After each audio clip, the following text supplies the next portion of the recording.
Sunday ആയിട്ട് ചെറായി ബീച്ചിൽ ഫ്രണ്ട്സൊക്കെ ആയിട്ട് കറങ്ങാൻ വന്നപ്പോഴാണ് ഞങ്ങൾ ഈ കാഴ്ച കണ്ടത്. അപ്പം തന്നെ കഴിക്കണമെന്നുണ്ടായിരുന്നു. പിന്നെ കുറച്ച് നേരം കറങ്ങിയൊക്കെ നടന്ന് പോകാൻ നേരത്ത് കഴിക്കാമെന്ന് വിചാരിച്ചു. സംഭവം വേറെ ഒന്നല്ല, ഇപ്പം നമ്മുടെ കൊച്ചിയിൽ ട്രെൻഡിങ് ആയിക്കൊണ്ടിരിക്കുന്ന മൺമസ്ക.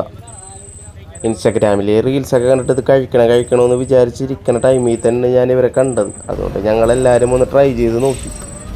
സംഭവം അടിപൊളിയായിരുന്നു. ആ ബണ്ണ് ആ ചായയിൽ മുക്കി കഴിക്കുമ്പോൾ നല്ല ടേസ്റ്റ് ആയിരുന്നു.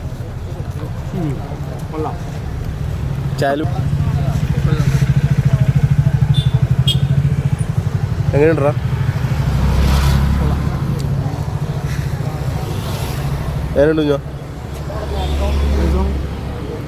അപ്പോൾ റീൽസൊക്കെ കണ്ടിത് കഴിക്കണമെന്ന് പറഞ്ഞിരിക്കണവർ ചെറായി ബീച്ചിലൊക്കെ വരുമ്പോൾ ഇവിടെ നിന്ന് ഇത് കഴിച്ചു നോക്കട്ടെ, അടിപൊളിയാണ്. ഇവരെല്ലാ വെള്ളി ശനി ഞായറും വൈകുന്നേരം ഇവിടെ ഉണ്ടാവും. അപ്പോൾ എല്ലാവരും വന്നൊന്ന് കഴിച്ചു നോക്കിയിട്ട് അഭിപ്രായം പറയട്ടെ. അപ്പോൾ ഓക്കെ, ബൈ.